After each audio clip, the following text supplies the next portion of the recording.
నిజ నిర్ధారణకు అంతిమ నిర్ణయం DNA టెస్ట్. ఉన్నది ఉన్నట్లుగా వాస్తవాలను శోధించి వివరించే మన DNA టీవీ, మన రాష్ట్రం, మన ఛానల్. నమస్కారం. ఆంధ్రప్రదేశ్లో ఎన్డీఏ కూటమి 164 సీట్లతో ప్రభంజనం సృష్టించింది. మొన్నటి వరకు పరిపాలన చేసినటువంటి వైఎస్ఆర్సీపీని 11 సీట్లకే పరిమితం చేసినటువంటి పరిస్థితి కనపడుతుంది. ఆంధ్రప్రదేశ్ అంతటా కూడా ఎన్డీఏ కూటమి విజయడంక సంబరాలు చేసుకుంటుంది. కానీ ఆంధ్రప్రదేశ్ ప్రభుత్వ ఆధీనంలో నడిచేటటువంటి ఏపీఎస్ఎఫ్ఎల్లో మాత్రం ఇంకా వైసీపీ పాలనే కొనసాగుతుంది అనటంలో ఎటువంటి సందేహం లేదు. ఇదేంటి, ఆంధ్రప్రదేశ్ అంతటా కూడా ఎన్డీఏ కూటమి వచ్చేసింది, ఏపీఎస్ఎఫ్ఎల్లో ఇంకా వైసీపీ పాలన ఏంటి అని అనుకుంటున్నారా? ఇది చూస్తే మీరు నమ్మక తప్పదు.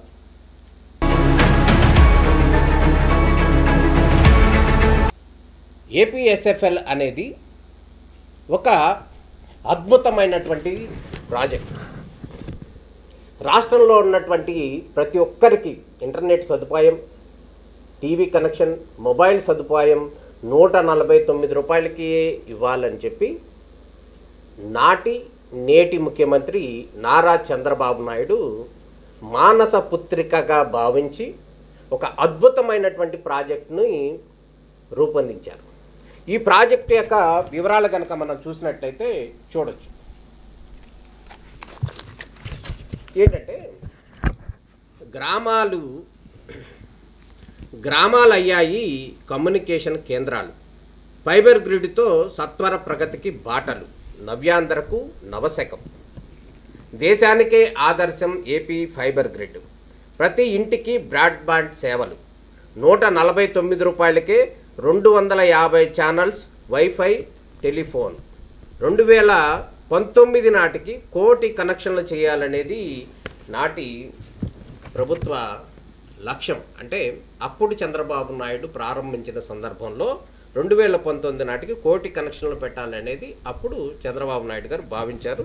ఈ మహోన్నత ప్రాజెక్ట్ని రామ్నాథ్ కోవింద్ రాష్ట్రపతి, అదేవిధంగా అప్పటి గవర్నర్ నారా చంద్రబాబు నాయుడు గారు అప్పుడు ముఖ్యమంత్రి, అదేవిధంగా ఎన్వి రమణ గారు చీఫ్ జస్టిస్, అదేవిధంగా మంత్రి నారా లోకేష్, వీళ్ళు ప్రతిష్టాత్మకంగా ప్రారంభించారు. అయితే ఇదంతా ఎందుకు చెప్తున్నామంటే ఒక మహోన్నతమైనటువంటి ఆశయంతో ప్రారంభించినటువంటి ఫైబర్ గ్రిడ్, ఫైబర్ నెట్ ప్రస్తుతం వైసీపీ పాలన కొనసాగుతుంది అందులో అనటంలో ఎటువంటి సందేహం లేదు. ఎందుకంటే గతంలో 2019లో తెలుగుదేశం పార్టీ ఓటమి చెందిన ఆ తర్వాత వచ్చినటువంటి వైఎస్ఆర్సీపీ పార్టీ మొట్టమొదటిగా ఆంధ్రప్రదేశ్లో ఉన్నటువంటి ఛానల్స్ అన్నిటినీ పక్కన పెట్టి టీడీపీకి మద్దతుగా పనిచేసినటువంటి కొన్ని ఛానల్స్ని, ఏబిఎన్ కావచ్చు, మహా టీవీ కావచ్చు, టీవీ5 కావచ్చు, ఈటీవీ కావచ్చు, ఈ ఛానల్స్ అన్నిటినీ కొన్ని ఛానల్స్ని అయితే పూర్తిగా బ్యాన్ చేసేశారు. అసలు ఎక్కడా కూడా టెలికాస్ట్ అవున్నటువంటి పరిస్థితి ఆంధ్రాలో ఉంది. అది కాక ఏపీఎస్ఎఫ్ఎల్ అయితే పూర్తిగా బ్యాన్ చేశారు. అప్పుడు శాటిలైట్ ఛానల్స్ ప్రారంభం అయ్యేటటువంటి 50వ నెంబర్ మనం గమనించాలి. 49 వరకు కూడా ఇతర ఛానల్స్ ఉంటాయి. 50వ నెంబర్ నుంచి అంటే స్టార్టింగ్ ఛానల్ సాక్షి ఛానల్ని వాళ్ళు ప్రవేశపెట్టారు. ఇది ఎందుకు చెప్తున్నామంటే ఆంధ్రప్రదేశ్లో ఎన్డీఏ ప్రభుత్వం వచ్చి ఇప్పటికీ దాదాపు 10 నెలలు అవుతుంది. అయినా కూడా వైసీపీ ప్రభుత్వంలో పెట్టినటువంటి 50వ నెంబర్లో సాక్షి ఛానల్ ఇవాళకి ప్రసారం అవుతుంది నిర్విరామంగా, నిరంతరాయంగా. ఇక టీడీపీ పార్టీకి ఎన్డీఏ కూటమికి మద్దతు ఇచ్చినటువంటి కొన్ని ఛానల్స్ ఏవైతే ఉన్నాయో, ఈటీవీ కావచ్చు, ఏబిఎన్ ఛానల్ కావచ్చు, మహా ఛానల్స్ కావచ్చు, అదేవిధంగా టీవీ5 ఛానల్ కావచ్చు, ఈ ఛానల్స్ అన్నిటికి కూడా గతంలో ఎక్కడైతే ఉన్నాయో వైసీపీ ప్రభుత్వంలో ఏ స్థానంలో అయితే ఎక్కడో దూరంగా ఉన్నాయో అక్కడే ప్రస్తుతం కొనసాగుతున్నాయి. గత వైసీపీ ప్రభుత్వం అయితే వెళ్ళిపోయింది. ఆ ఛానల్స్ అప్పుడు ప్రభుత్వం పెట్టిన ఛానల్స్ ఏవైతే ఉన్నాయో అదే 50వ నెంబర్లో స్టిల్ ఇవాల్టికి కూడా సాక్షి ఛానల్ నిర్విరామంగా కొనసాగుతుంది. ఎన్డీఏ కూటమికి మద్దతు ఇచ్చినటువంటి ఛానల్స్ మాత్రం ఎక్కడో ఉన్నాయి, ఎక్కడో కూడా వెతికితే తప్ప కనపడవు. కానీ సాక్షి ఛానల్ మాత్రం పెట్టగానే 50వ నెంబర్లో కనపడుతుంది. ఇది నిజంగా ఏపీఎస్ఎఫ్ఎల్ యొక్క మేనేజ్మెంట్ ఎవరైతే ఉన్నారో వారికి చాలా అవమానకరమైనటువంటి సంఘటన. గతంలో ప్రభుత్వం మారిన మరుసటి రోజే టీడీపీకి మద్దతు ఇచ్చినటువంటి అన్ని ఛానల్స్ను తీసేశారు. సాక్షి ఛానల్ మాత్రం మొదట తీసుకొచ్చి పెట్టారు.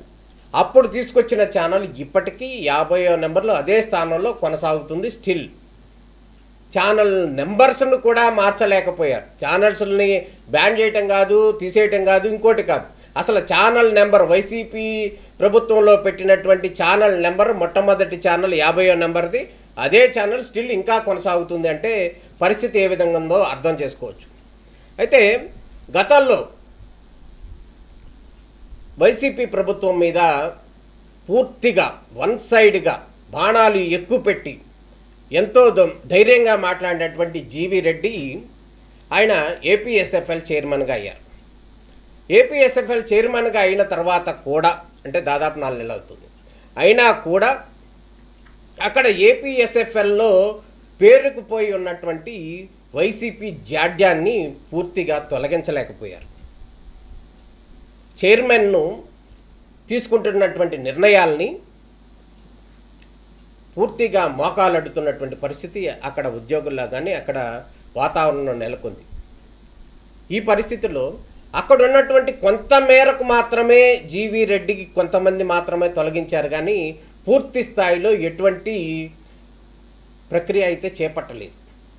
దాంట్లో భాగమే ఇప్పటి వరకు 10 నెలలు అవుతున్నా కూడా అక్కడ ఉన్నటువంటి ఛానల్స్ ఏమున్నాయి, ఏ ఛానల్స్ రన్ అవుతున్నాయి అనేది చూడలేకపోతున్నారు. ముఖ్యమంత్రి చంద్రబాబు నాయుడు వంటి ప్రోగ్రామ్స్ కావచ్చు, కొన్ని ఇంపార్టెంట్ కార్యక్రమాలకి సంబంధించి ఎన్డీఏ ప్రభుత్వానికి వ్యతిరేకంగా పనిచేసినటువంటి సాక్షి ఛానల్ కావచ్చు, TV9 కావచ్చు, ఎన్టీవీ కావచ్చు, 10 టీవీ కావచ్చు, ఈ కొన్ని ఛానల్స్ ఏవైతే ఉన్నాయో అవి వ్యతిరేకంగా పనిచేసాయని వాళ్ళే డైరెక్ట్గా చెప్తున్నారు. కానీ ఆ ఛానల్స్ మాత్రం ఇక్కడ టీడీపీకి మద్దతు ఇచ్చినటువంటి ఛానల్స్ కంటే కూడా సాక్షి ఛానల్ తర్వాత వన్ సైడ్గా ముందు వరుసలోనే కొనసాగుతున్నాయి. ఈ చిన్న విషయాన్ని కూడా ఏపీఎస్ఎఫ్ఎల్ అధికారులు కానీ అక్కడ ఉన్నటువంటి వారు కూడా ఎవరు పట్టించుకోకపోవటం విడ్డూరంగా విచిత్రంగా కనిపిస్తుంది. ఒక మహోన్నత ఆశయంతో ఏపీఎస్ఎఫ్ఎల్ సంస్థని ప్రారంభించినటువంటి నేటి ముఖ్యమంత్రి కూడా చంద్రబాబు నాయుడే. అయితే అక్కడ జరుగుతున్నటువంటి వైసీపీ ప్రభుత్వంలో అప్పుడు ఏ విధంగా జరిగిందో ఇప్పుడు కూడా ఏపీఎస్ఎఫ్ఎల్లోనే అదే విధంగా జరగటం చాలా ఆశ్చర్యం కలిగిస్తుంది. గత ప్రభుత్వం ఏపీఎస్ఎఫ్ఎల్ని ఎట్లా వాడుకుంది అంటే కేవలం వారి యొక్క ప్రాజెక్టులకి డబ్బు సంపాదించుకునేటటువంటి కాన్సెప్ట్లో భాగంగా, లేకపోతే నాటి ప్రతిపక్ష నేత నేటి ముఖ్యమంత్రిగా ఉన్నటువంటి చంద్రబాబు నాయుడిని ఏవన్గా ఎట్లా చేర్చాలి, ముద్దాయిగా చేర్చాలి అనేటటువంటి అంశం మీదే ఎప్పుడూ ఎక్కువ దృష్టి పెట్టినటువంటి ఏపీఎస్ఎఫ్ఎల్ అధికారులు అందరూ కూడా ఇప్పుడు కూడా కొనసాగుతున్నారు, అదే విధంగా చేస్తున్నారు. అన్నిటికంటే విచిత్రం ఏంటంటే ఐఎన్పిఆర్లో సాక్షి పత్రికకి వన్ సైడ్గా దోచిపెట్టినటువంటి నాటి ఐఎన్పిఆర్ కమిషనర్ విజయ్ కుమార్ రెడ్డి ఎవరైతే ఉన్నారో ఆయన మీద మరో 2 అధికారుల మీద ఇప్పటికే పూర్తి స్థాయిలో విచారణ కొనసాగుతుంది. వీరందరూ కలిసి సాక్షి పత్రిక సాక్షి ఛానల్కి దోచిపెట్టారు అనేది క్లియర్గా వాళ్ళు ప్రాథమిక నిర్ధారణకు వచ్చారు. అందులో భాగంగానే ఒక 2 అధికారులను ఇప్పటికే పక్కన పెట్టేశారు, సస్పెన్షన్లో ఉంచేశారు. వారిలో ఒక అధికారి మళ్ళీ ఏపీఎస్ఎఫ్ఎల్ ద్వారా బాధ్యతలు నిర్వహించడానికి సంబంధించినటువంటి పూర్తి స్థాయి ప్రయత్నాలు చేస్తున్నారు. దానికి సంబంధించి ఏపీఎస్ఎఫ్ఎల్ వాళ్ళందరూ కూడా గ్రీన్ సిగ్నల్ ఇచ్చేశారు. ఇది చాలా విచిత్రంగా ఉంది. నాడు వైసీపీకి వన్ సైడ్గా దోచిపెట్టినటువంటి అధికారిని మళ్ళీ ఏపీఎస్ఎఫ్ఎల్లో తీసుకొచ్చి ఇప్పటికే ఏపీఎస్ఎఫ్ఎల్ అంతా వైసీపీ జాడ్యంతో నిండిపోయింది. ఇప్పటికే ఇంకా సాక్షి ఛానల్ వంటి ఛానల్స్ని ఇంకా ముందు వరుసలో పెట్టి వాళ్ళు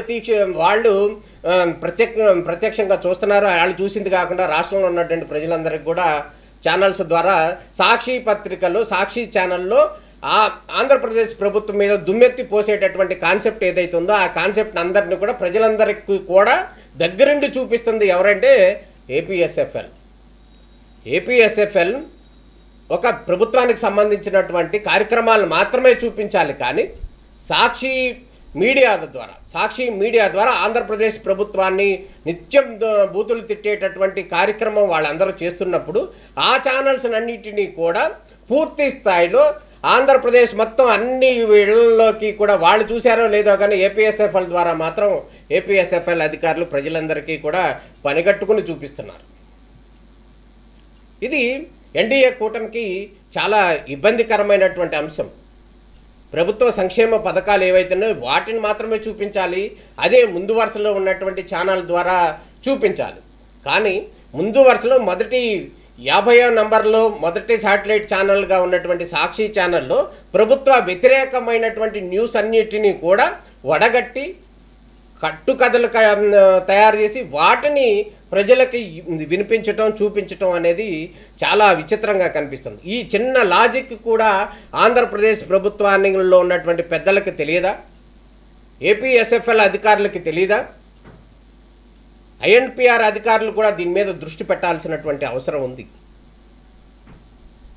ఏపీఎస్ఎఫ్ఎల్ అనేది ఆంధ్రప్రదేశ్ ప్రభుత్వానికి ఒక మౌత్ పీస్ లాంటిది.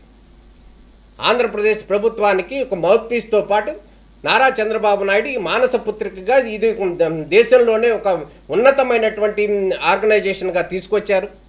ఈ ఫైబర్ గ్రిడ్ అనేది దేశవ్యాప్తంగా ఉన్నప్పటికీ కూడా ఒక తెలంగాణలో కూడా వచ్చినప్పటికీ కూడా ఓన్లీ ఆంధ్రప్రదేశ్లో మాత్రమే ఏపీఎస్ఎఫ్ఎల్ పూర్తి స్థాయిలో రన్నింగ్లో ఉంది. ఇంకా వేరే ఏ స్టేట్లో లేదు. ఇది భారత్ నెట్ కింద కేంద్ర నిధులతో నడుస్తున్నటువంటి ఏపీఎస్ఎఫ్ఎల్ని ఆంధ్రప్రదేశ్లో మాత్రమే సంపూర్ణంగా ముందుకు తీసుకువెళ్ళటంలో ముఖ్యమంత్రి చంద్రబాబు నాయుడు సఫలీకృతం అయ్యారనటంలో ఎటువంటి సందేహం లేదు. అయితే ప్రస్తుతం మనం గమనించాల్సినటువంటి వర్షన్ ఏంటంటే నాటి ప్రభుత్వానికి జగన్ ప్రభుత్వానికి మద్దతు ఇచ్చినటువంటి ఛానల్స్ని ఇవాళ మళ్ళీ ముందు పెట్టి సాక్షితో పాటు ఇంకో 3-4 ఛానల్స్ అన్నింటినీ కూడా ముందు వరుసలో పెట్టి ప్రజలందరికీ చూపిస్తున్నారు. ఈ విషయాన్ని మీద ప్రత్యేక దృష్టి పెట్టాల్సినటువంటి అవసరం ఉంది. ఎన్డీఏ ప్రభుత్వానికి మద్దతు ఇచ్చినటువంటి ఛానల్స్ని మాత్రం ఎక్కడో పెట్టారు, వాటిని మాత్రం అట్లా వదిలేశారు. ఇది సరైనది కాదు. ప్రభుత్వ సంక్షేమ పథకాలు ఏవైతే ఉన్నాయో అవి ప్రసారం అవుతాయి, వాటి ద్వారా ప్రజలకు తెలియజేయాల్సినటువంటి అవసరం ఉంది. ఆ విధంగా ముందుకు తీసుకెళ్లాల్సిన బాధ్యత ఏపీఎస్ఎఫ్ఎల్పై ఉంది. మానస పుత్రికగా తీసుకొచ్చినటువంటి చంద్రబాబు నాయుడు యొక్క ఛానల్ అది ఏపీ ఫైబర్ గ్రిడ్ని పక్కదారి పట్టిస్తున్నటువంటి అధికారులు కావచ్చు, పక్కదారి పట్టిస్తున్నటువంటి కొంతమంది ఉద్యోగుల యొక్క వ్యవహారం పైన ఆంధ్రప్రదేశ్ ముఖ్యమంత్రి నారా చంద్రబాబు నాయుడు ప్రత్యేక దృష్టి పెట్టాల్సినటువంటి అవసరం ఉంది. వైసీపీ ప్రభుత్వంలో ఎక్కడా కనపడినటువంటి ఛానల్స్ కావచ్చు, ఇప్పుడు తాజాగా ఎన్డీఏ ప్రభుత్వం వచ్చిన తర్వాత ఆ ఛానల్స్కి ప్లేస్మెంట్లు ఇవ్వటం కావచ్చు, ఆ సిస్టమ్ అనేది కూడా సక్రమంగా జరగటం లేదు అనేది కొన్ని ఆరోపణలు వస్తున్న పరిస్థితి కనబడుతుంది. ఏపీఎస్ఎఫ్ఎల్ మీద ఎంతోమంది ప్రజల యొక్క నమ్మకం ఉంది. ఎందరో ఆపరేటర్లు అందరూ కూడా ఏపీఎస్ఎఫ్ఎల్ని నమ్ముకుని ఉన్నారు. ఎప్పటి నుంచి? నాటి చంద్రబాబు నాయుడు ప్రభుత్వ కాలంలో పెట్టినటువంటి ఏపీఎస్ఎఫ్ఎల్ అప్పటి నుంచి కూడా ఇప్పటి వరకు కూడా ఏపీఎస్ఎఫ్ఎల్ కస్టమర్లుగా కొనసాగుతున్నారు. అదేవిధంగా దానికి ఆపరేటర్లుగా కూడా కొనసాగుతున్నారు. వాళ్ళందరూ కూడా ఏపీఎస్ఎఫ్ఎల్ని నమ్ముకుని ఉన్నారు. ఈ నేపథ్యంలో గతంలో 1 కోటి కనెక్షన్లు తేవాలనుకుని ప్రయత్నం చేసినటువంటి ప్రభుత్వం నేడు కేవలం 3-4 లక్షల వరకు పడిపోయినటువంటి పరిస్థితి కనపడుతుంది. కనీసం అక్కడ ఉన్నటువంటి బాక్సులు కూడా ఇవ్వలేనటువంటి పరిస్థితి అక్కడ ఏర్పడింది. ఈ సమస్యలన్నిటి మీద దృష్టి పెట్టాల్సినటువంటి అవసరం ఉంది. అదేవిధంగా వైసీపీ ప్రభుత్వంలో మాదిరిగా వైసీపీ ప్రభుత్వానికి నాడు బాకా ఊదినటువంటి ఛానల్స్ ఏవైతే ఉన్నాయో ఆ ఛానల్స్తో పాటు సాక్షి ఛానల్ నేటి ప్రభుత్వానికి వ్యతిరేకంగా పనిచేస్తున్నటువంటి సాక్షి ఛానల్ను మళ్ళీ మొదటి వరుసలో 50వ నెంబర్లో మొదటి నెంబర్గా పెట్టడం అనేది చాలా దౌర్భాగ్యం, చాలా అనిర్వచనీయం. కాబట్టి ఆంధ్రప్రదేశ్ ప్రభుత్వం, అదేవిధంగా దీనికి సంబంధించినటువంటి జీవి రెడ్డి గారు కావచ్చు, అదేవిధంగా బీసీ జనార్దన్ రెడ్డి కావచ్చు, ఆంధ్రప్రదేశ్ ముఖ్యమంత్రి కావచ్చు, వీరందరూ కూడా ప్రత్యేకమైనటువంటి దృష్టి పెట్టి ఏపీఎస్ఎఫ్ఎల్ని పూర్తి స్థాయిలో ప్రక్షాళన చేయాల్సిన అవసరం ఉందని చెప్పి సగటు ఏపీఎస్ఎఫ్ఎల్ కస్టమర్లందరూ కూడా కోరుకుంటున్న పరిస్థితి కనపడుతుంది. ఇది ఏపీఎస్ఎఫ్ఎల్లో వైసీపీ పాలనపై ప్రత్యేక కార్యక్రమం. దీనిపై ప్రభుత్వం దృష్టి పెడుతుందని ఆశిద్దాం. నమస్కారం.